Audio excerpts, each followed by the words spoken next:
Seamus Heaney's Polish connections. First of all, a spoiler. I'm not going to summarize Seamus Heaney's life and major works in a short segment like this.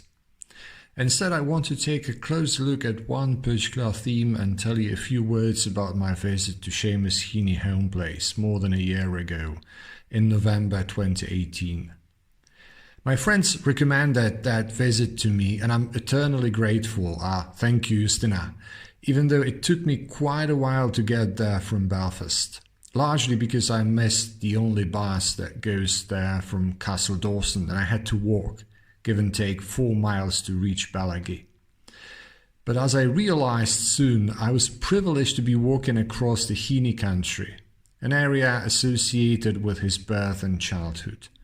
And it was not raining, can you imagine that? Seamus Heaney HomePlace is not really a traditional museum, but more of an arts and literary centre, with its primary focus on Heaney's life and works. Heaney died in 2013, one of the greatest and most important Irish poets.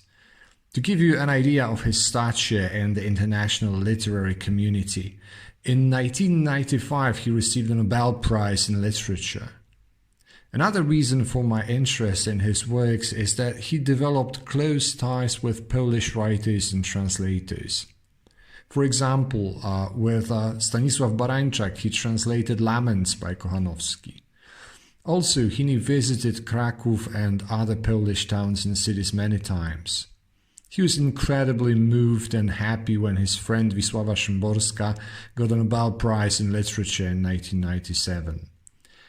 Jerzy Jarniewicz described Heaney's friendships and relationships with Poland in terms of his Polish connection.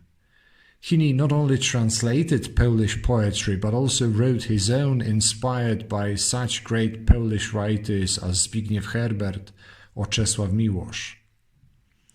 In Seamus Heaney HomePlace you will find everything about Heaney and then some. But it's not the sheer number of exhibits, artifacts and keepsakes that impressed me there. Perhaps most of all, I was impressed by the relaxed atmosphere and also by relative emptiness of the place. Unlike in most popular museums, I was left alone, usually the only admirer in an entire room, allowed to forget about Heaney as a tourist attraction. That was a truly immersive experience, not least because the HomePlace is a multimedia affair, with lots of videos and voice recordings that you can sample at a leisurely pace.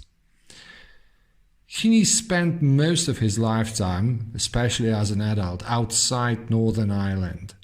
Some critics and writers held it against him, indicating that he did not write explicitly about the troubles and other social and political problems in Northern Ireland.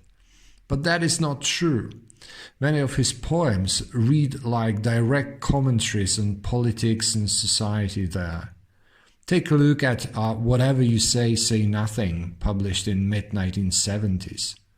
The themes of silence, oppression, terrorism, and a nation or community constantly threatened by institutional power, but also the power exerted by paramilitary organizations, are evident there.